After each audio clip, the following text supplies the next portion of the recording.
Hello guys, and welcome back to Joe's Ventures, and today we're going to be doing another episode of Jurassic World Evolution 3 this time. So we're going to be going over the new pack that's just come out for this DLC, with the DLC that's just come out with update 1.2 for, the typical December holidays. We've got the Wetland Pack, so we're going to be talking about some of those animals that came with that pack, and I'm actually quite excited to talk about them because they've got some cool assortments, and I thought I'd put, because Deinocheirus,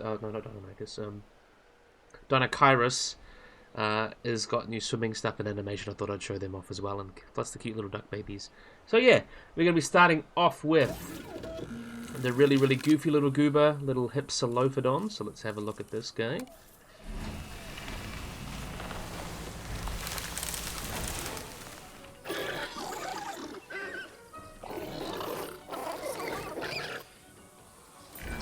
This beautiful animal, the Hypsilophodon, was found in quite the fossil hotspot on the Isle of Wight. It's often been called the deer of the Mesozoic, but this scientist thinks we should be thinking of deer as the Hypsilophodons of the modern day. Yeah, that's a funny little comment. Anyway, let's have a look at this guy. Little male there. Beautiful patterns. I actually quite like the patterns on this guy. I like the dark frog. But anyway, we'll carry on. So, we've got here Hypsilophodon. His name means high-crested tooth. These guys are a Neo-Ornithischian that comes from the early Cretaceous of England. And it was actually originally considered to be an early member of the ornithopods, but now that's kind of considered a bit more in question, which is quite interesting.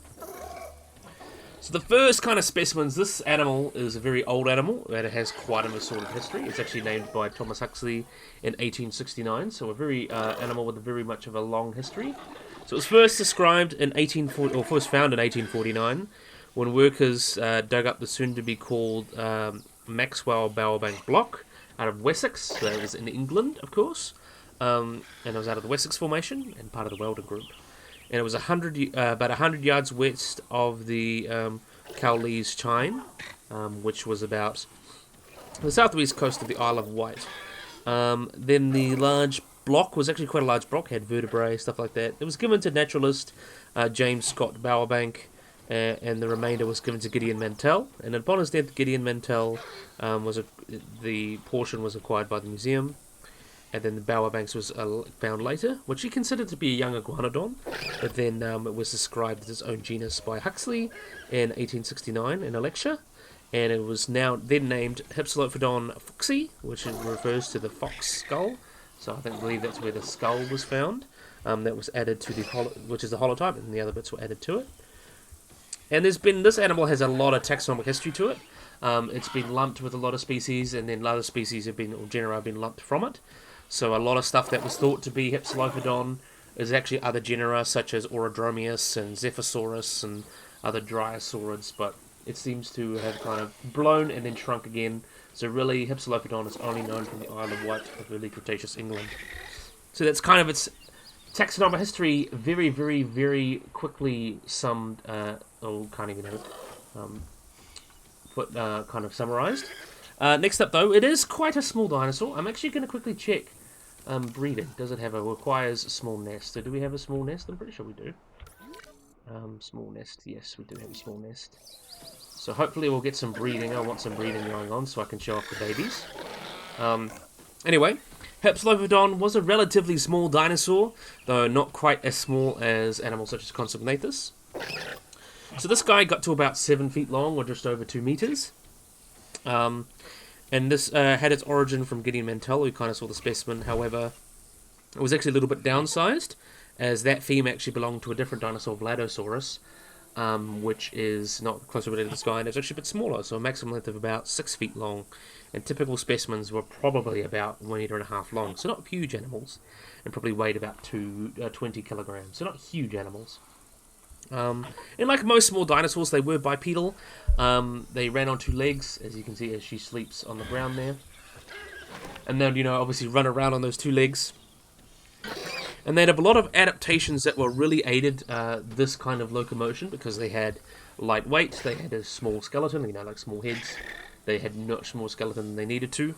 They also had a low aerodynamic posture, so they were quite low to the ground. Long legs and quite a stiff tail that was actually immobilized by ossified tendons, which had turned into bone. And in light of this, Galton in 1974 concluded that actually ornithischians were the best adapted for running. And despite living in the last periods which the non-avian dinosaurs walked the Earth, they did have a lot of very primitive, quote-unquote, features, so features that were quite basal to the dinosaur family tree.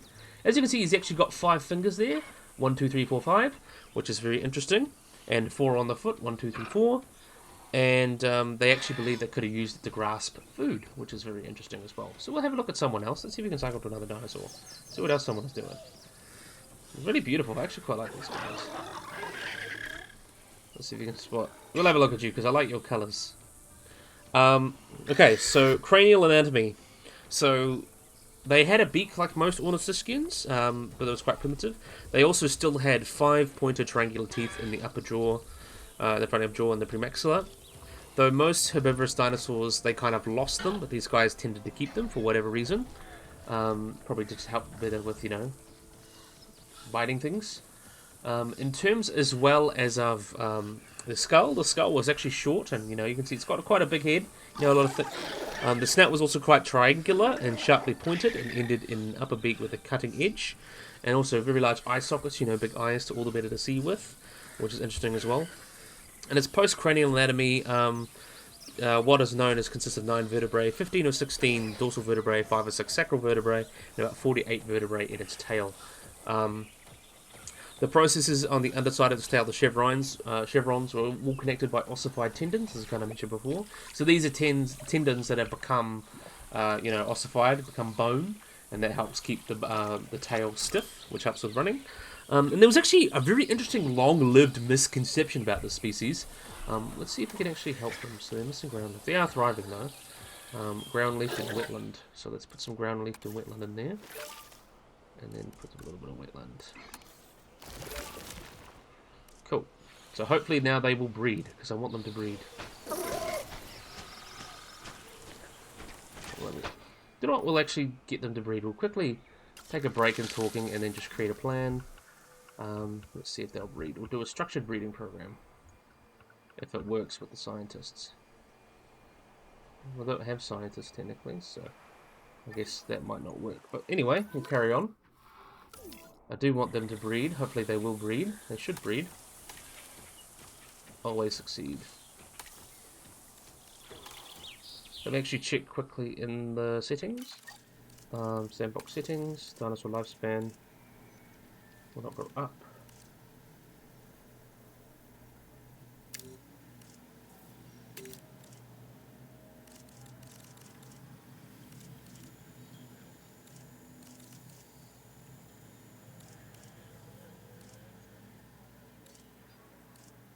Just see if that works. I want to get them breeding.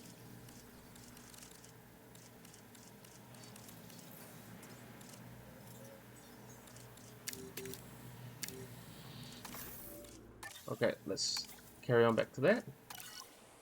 Let's see where you guys have gone. Let's see if you guys will breed for me.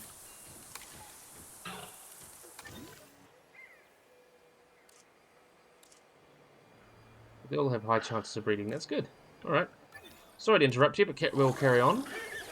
We'll have a look at this goofy goober. So in terms of Hypsilophodon, it was actually originally considered a member of the iguanodontians. So, early relatives of things like iguanodon and Rhinoceros and stuff. But then originally, then it kind of was classified as its own group, the Hypsilophodontidae. And they found that this actually formed an unnatural group of Hypsilophodons and Odontians, and they were kind of all things that actually weren't related to each other. And then they kind of decided, oh, they're just neo-ornithischians, they're just basal, we don't know exactly where to put them. The most recent iguanodontian kind of look at them, they found to be sister taxon to the Thescelosaurids. So things like Thescelosaurus, they actually considered sister to Leolinosaura from Australia. So that shows, how actually distantly related they are. Or how big they actually got across the world. And then Longrich in 2023 actually described Veltodromius as a new kind of relative of Hypsilophodon. So yeah, hopefully they actually will breed. I think they will, hopefully.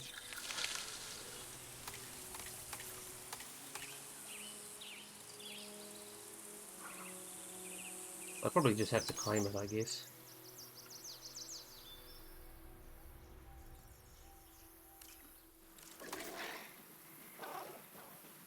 Or I'll just have to wait. But that's what kind of happens. It's alright, I can edit the video down if necessary just to get the babies. We'll see how that goes. Anyway, so due to the small size, Hypsilophodon very much fed on low-growing vegetation, as the pointed snout would have likely helped with picking nice young material, young shoots and roots, and similar to manners of modern deer. The structure of the skull was actually also the teeth were quite set far back in the jaw, so that suggests it has cheeks that are allowing to chew for food, and was chewing very similar to most other ornithischians, and this would allow them to, potentially eat quite hard plants. And there was actually a misconception that Hypsilophodon was actually an armoured animal, but that was something that was remedied pretty quick, to be completely honest. So early paleontologists modelled them in a lot of various ways. Some thought they were quadrupedal, but that obviously didn't quite work out. Some actually interpreted them, and if you've seen Jurassic Park, or read the novel of Jurassic Park, originally they were kind of things like Othnielia, they were considered to be arboreal, so it had been climbing around the trees, living very much like tree kangaroos, denying, because they thought, potentially had an opposable thumb, but they clearly didn't run quite well. But then, they settled on being able to run like this, which makes sense considering their anatomy, so they were thought to be very much running on the ground like that. And the level of parental care in this species has not really been defined. Nests of not having been found, although nest ranges have been found for closely related species. So we do kind of know a little bit how these guys would have bred, suggesting that they would have taken care somewhat of their babies. Epsilon fossils have been found and accumulated in single mass mortality events, so that suggests that they were living in quite large groups. And they'll often be referred to, as you heard, in the deer of the Mesozoic,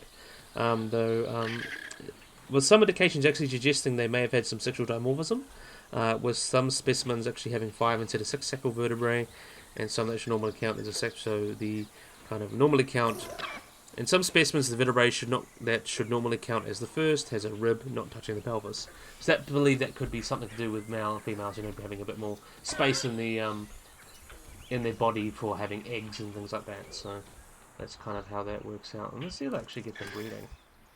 I want to see if they get them breeding. Come on.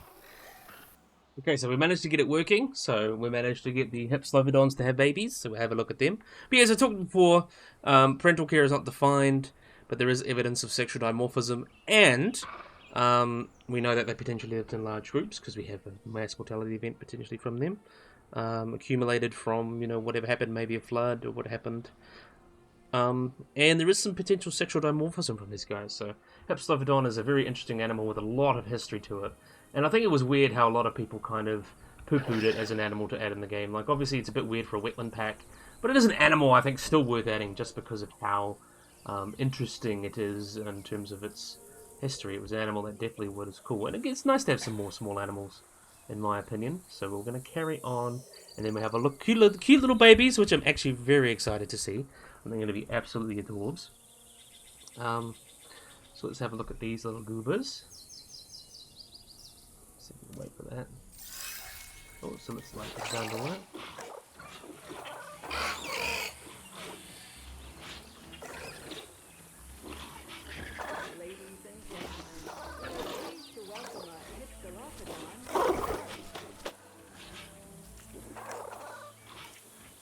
It was actually so cute. I like these little guys. They're actually adorable. So we got these little juveniles. How amazing. I love little juvies. Juvies are very, very cute. So yeah, they really did a great job, giving them the dimorphism in the species. I think I really like the colours. And there's going to be an adult animation. Let's have a look. Oh.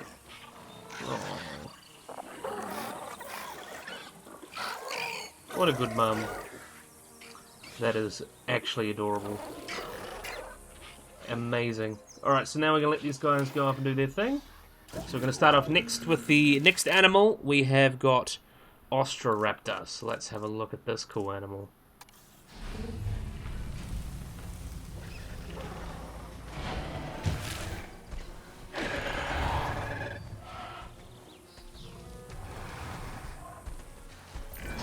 Introducing one of the largest dromaeosaurids around, the Austroraptor.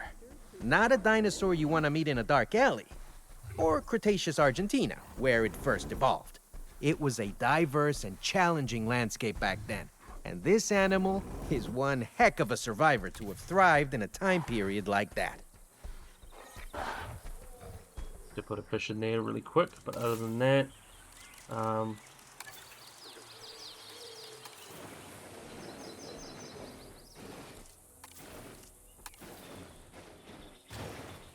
nope. Let's see how that goes.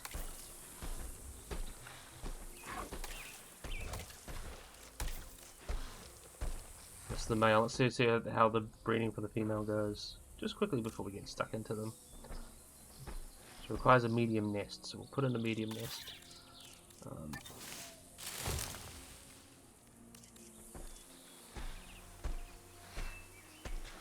worry, they'll sort themselves out.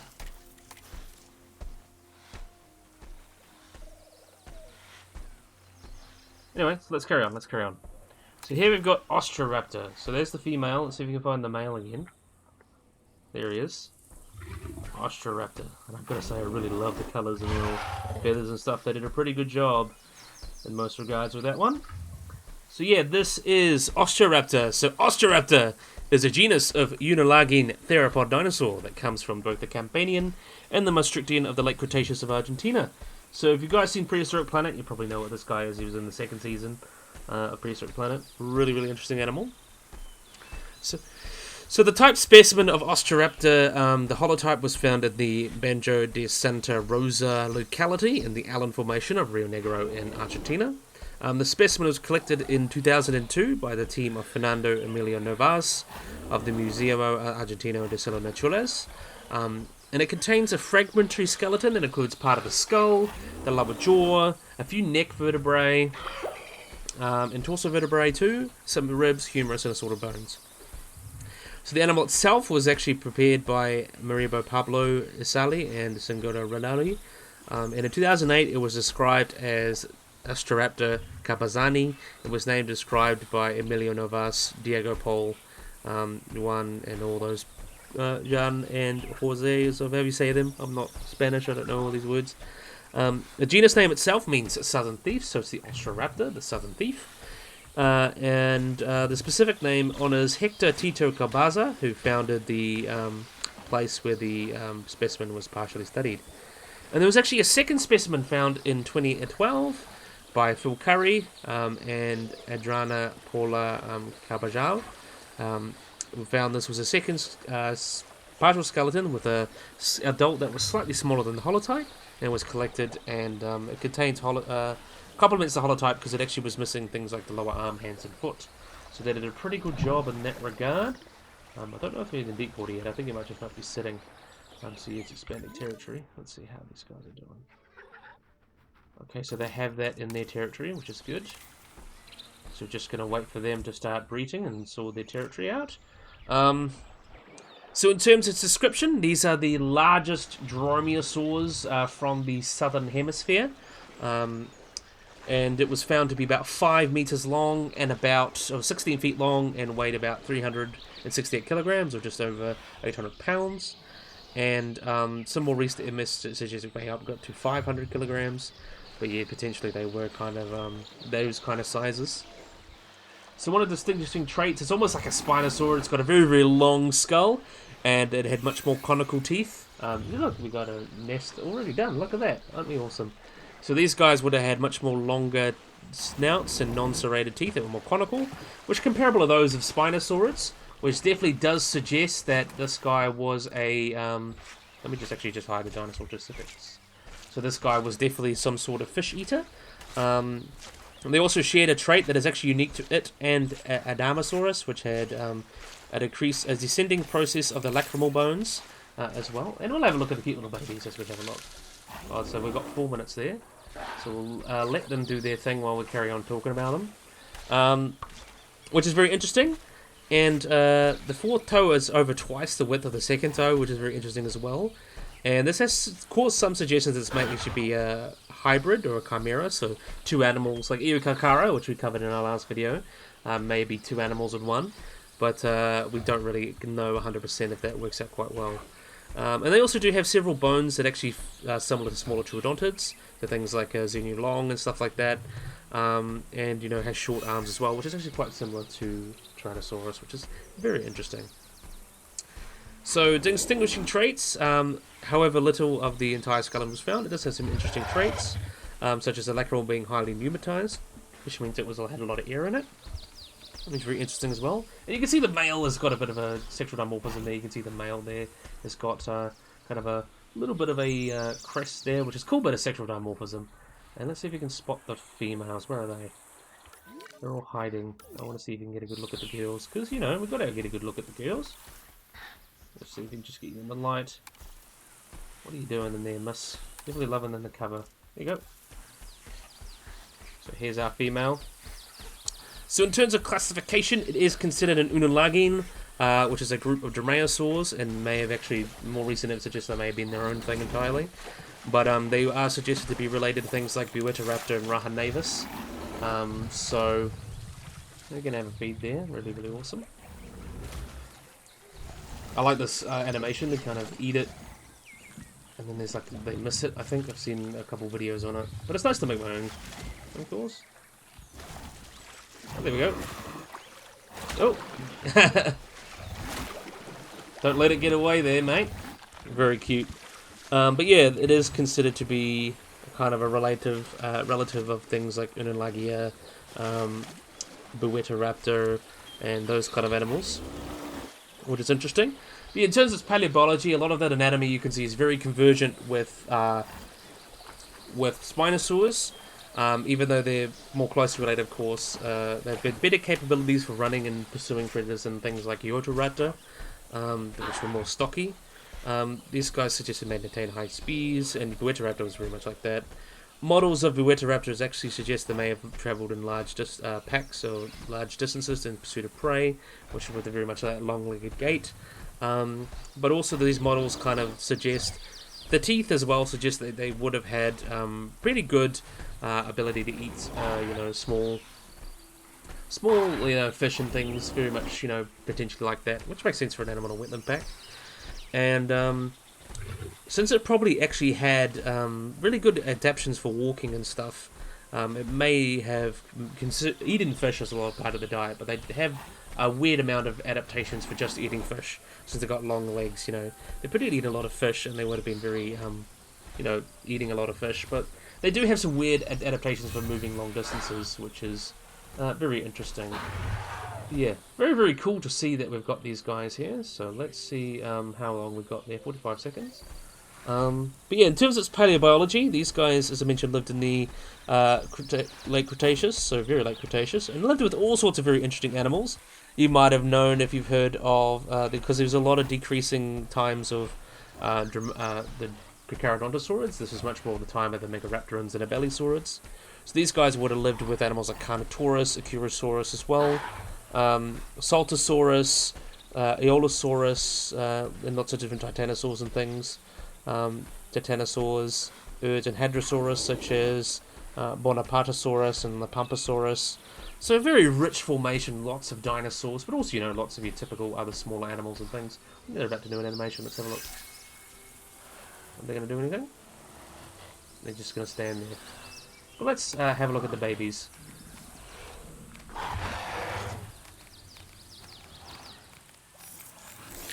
Ladies and gentlemen, we are pleased to welcome an Austroraptor to the park. Look at how adorable these little goobers are. It's a little cute little juvenile. Oh no, that is so cute. Oh my god, that's so adorable. I love these little goobers. That is amazing. I actually really love these little babies. They did a great job giving us designs for the little babies. That's amazing. Definitely a big fan of that. That's so cute. Alright, so now we're going to carry on. Next up, for our last kind of animals, I'm going to have to do kind of 2 releases. But here we've got Irritator as kind of our last animal of the pack. And then we'll talk about Deinocheirus and stuff. And I want to see them swimming and have their babies. So we won't kind of focus on them too much. But we'll have a look, because they came free with the update too. But yeah, that's they released the Irritator.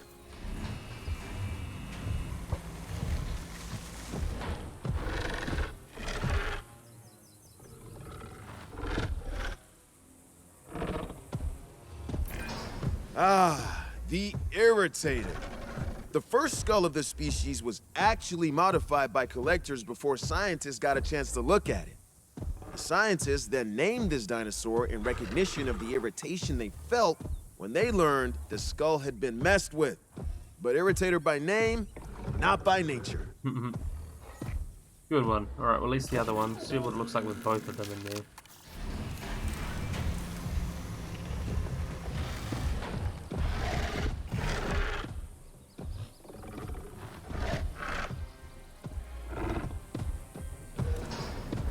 Another goofy goober. We are pleased to welcome and We should really try and mimic the natural environment these animals would thrive in. You'd be surprised how big an impact the right scenery and foliage can have. You'll be fine. You'll be fine. Settle down. They're just forming their territory. But anyway, this is Irritator. So Irritator, these guys are a genus of small spinosaurid dinosaur that actually lived in what is now Brazil in the early Cretaceous. So earlier than Austroraptor, but very much, you know, same sort of time as Hypsilophodon, but in different parts of the world, of course.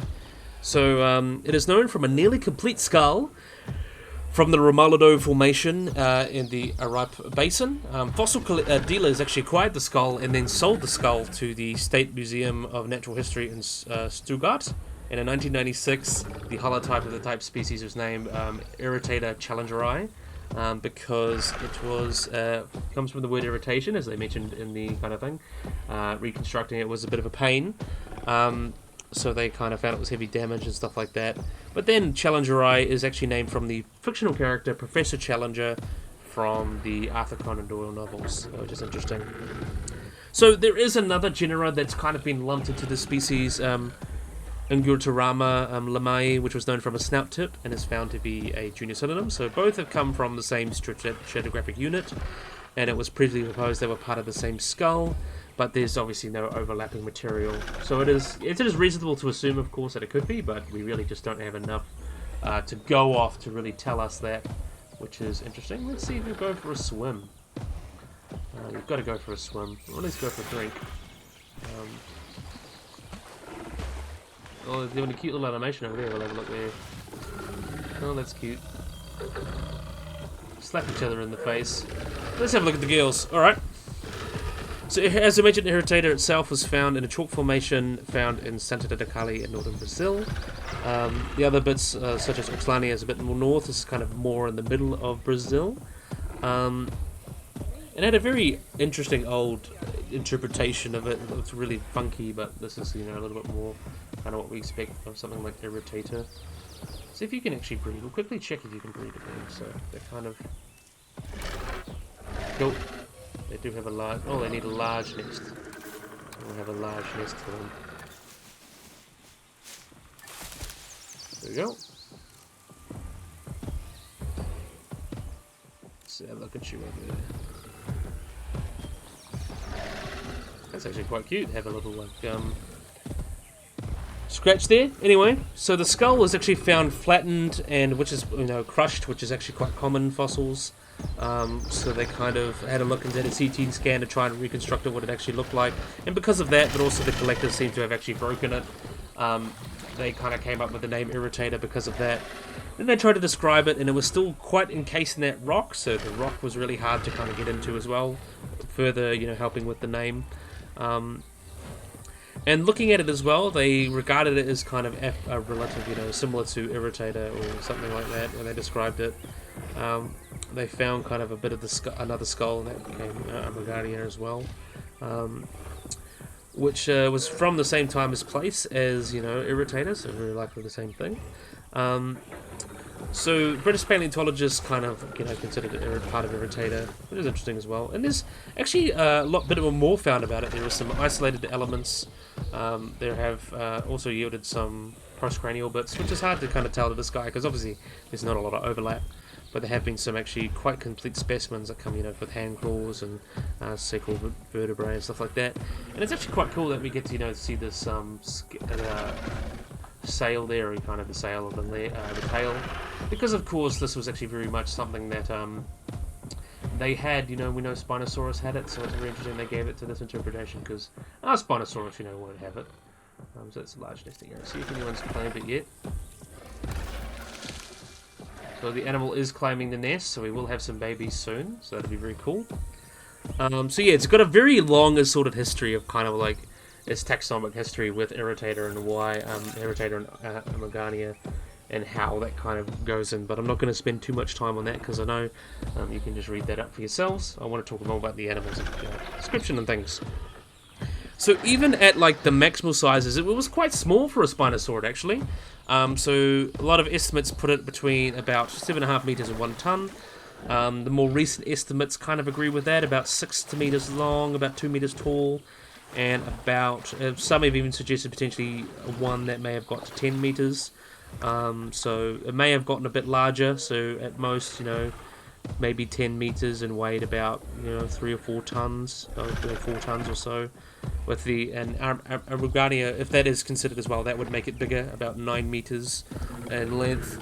And we know that the Irritator itself, the holotype, is actually from, you know, is not adult, but due to bone histology, so it could have gotten bigger. But yeah, I imagine like 8 meters is probably a good maximum for these guys.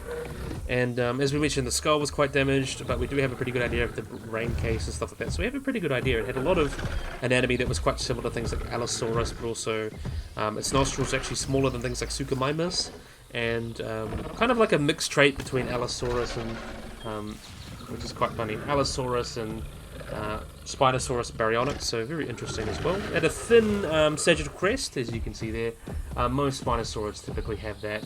And if you include the tip of the jaw, which belonged to the other species, they almost got like a little crest at the bottom down there as well, which is interesting as well. You know, and of course they thought it would have been display for the animal in life. And they had the very conical teeth that most Spinosaurids had. In that regard, they weren't too different. Let's see if you'll actually go for a swim. I want to see you go for a swim, because that's the point. Look at this beautiful girl going for a swim. Amazing. I love that part of the game. But yeah, there is a bit of postcranium, mainly from the arms. There's tibia, fibia. It actually is considerably the most complete Spinosaur hand known. So it's actually pretty well known in most regards compared to other species. And as well, it was actually originally described as a Maniraptoran, but then it was actually found to, as I mentioned, become a Megalosaurid, which includes Spinosaurus, and with better anatomy it was found to be Spinosaurus, a Spinosaurid. And in terms of its kind of relationship, it seems to be related to things such as Spinosaurus. So it's a close relative of Spinosaurus and Oxylania, which is considered to be kind of a close relative of Spinosaurus itself, like the South American version. So that does make sense that you'd have it that way. It is on brand. And yeah, looking at its kind of, you know, paleobiology, looking at its skull and stuff, it was suggested to be partly, you know, of course, carnivorous, or piscivorous, I mean, so able to eat fish. And it had very conical teeth, very similar to things like the Indian gharial, which is very much a fish eater. And other Spinosaurids, so very, as we mentioned, very much adapted for eating fish, and those adaptations are in line with animals eating fish. Actually, looking at it as well, they did share a stiff secondary palate and reduced anorbital fenestrae, very similar to crocodilians. They had their nostrils far back in the snout, as you can see on this guy here, very similar to other Spinosaurids. So all those adaptations, you know, really suggest that they were, you know, just doing their thing, and of course, you know, very much like Spinosaurus. So let's have a look at these guys. So we've got some nests there. How are you guys going over here? Oh, in 2 seconds. So we'll stop there. Look at this little goober!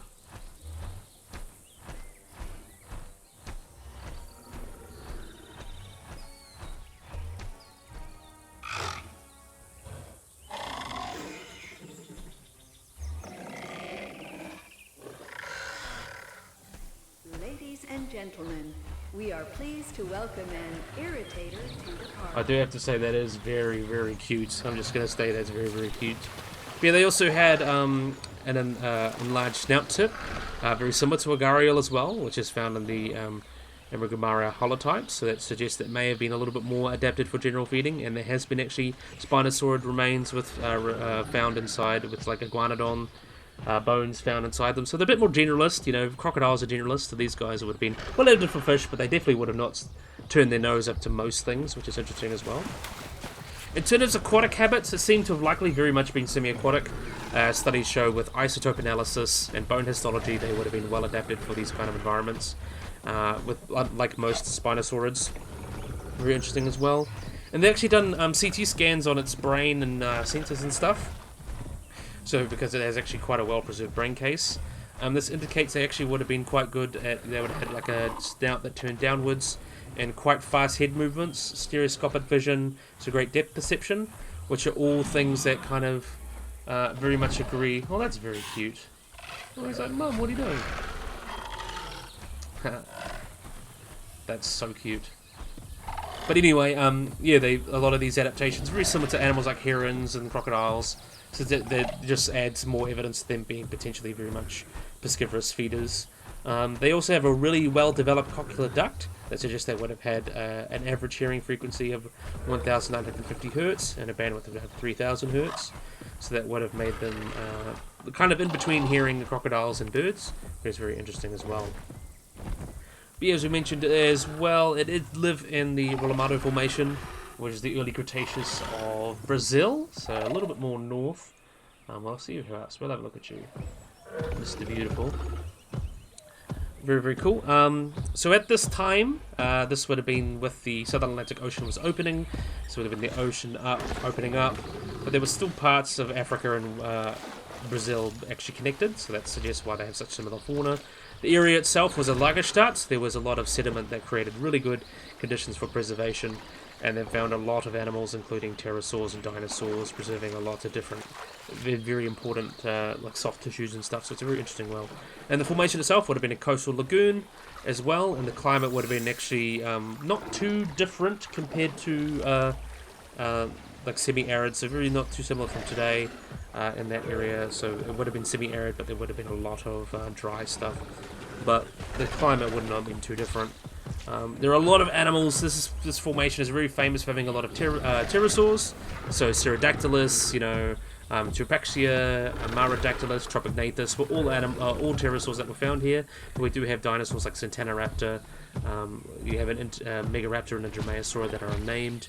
Lots of different crocodilians and lots of different fish. So we know these guys had quite a variety of fish there.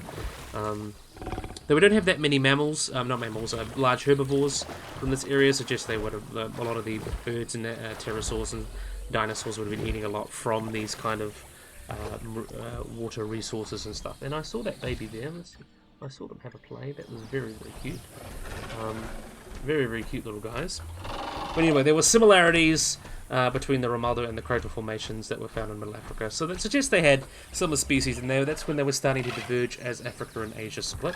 I mean, Africa and South America, I mean. And the taphonomy, or how the changes between the death and the fossilization, have been discussed in the specimen.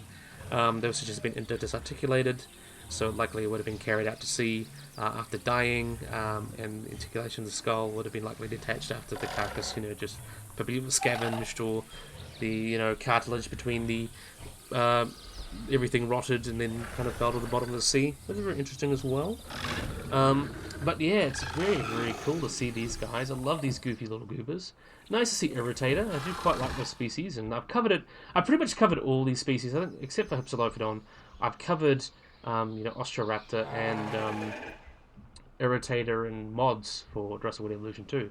So it's nice that they're actually making it to the game. So that's very, very cool. But anyway, we're going to start off, last but certainly not least. I'm not going to really talk about this guy in terms of its anatomy and stuff.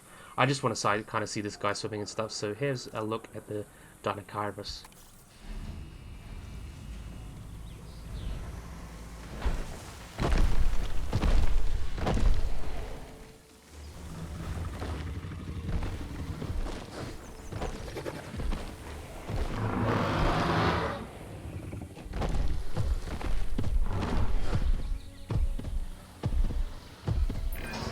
The The Deinocheirus is an impressively sized ornithomimosaurian, or ostrich dinosaur.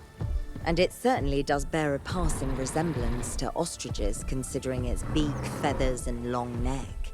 But I would emphasize passing resemblance. I've certainly never seen an ostrich this size, or with arms like those. These guys are unoccupied. Okay, so they're both unoccupied, so they can claim the nest. Oh.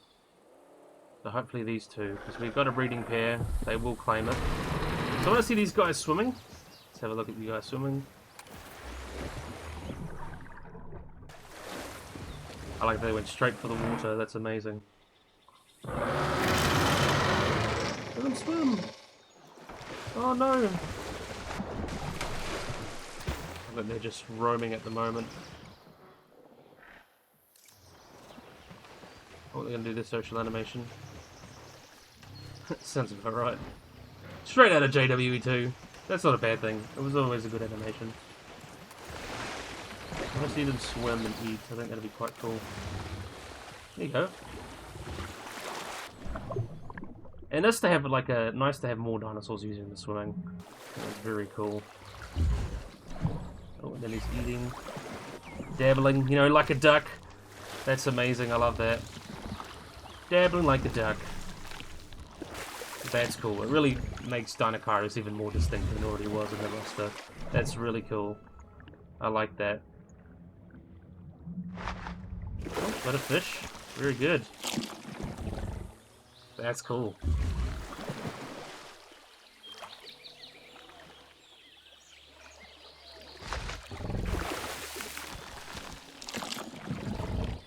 That's cool. Love the feathers as well. The feathers are put out really amazingly.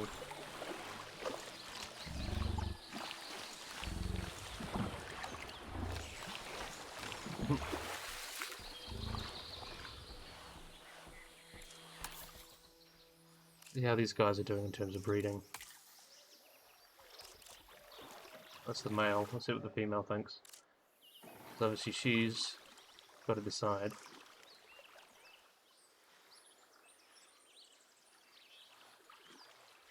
So we'll probably just wait a bit.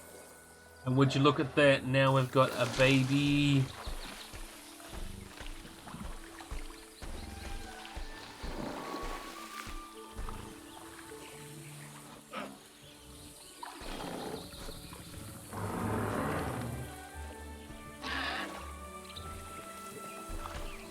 That is very cute. I want you to go swimming with your parents. There you go. Swim. And how cute is that?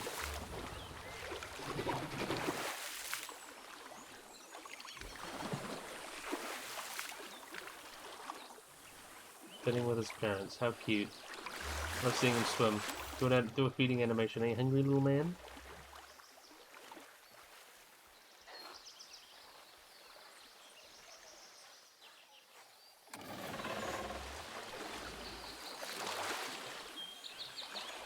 I like seeing them actually just sit here and enjoy the water. It's actually really cool.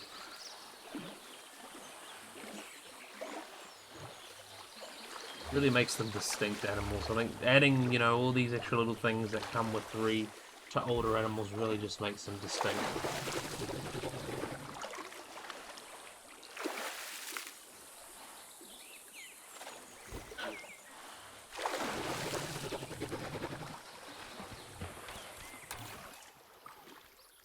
See him eat. Come on, eat.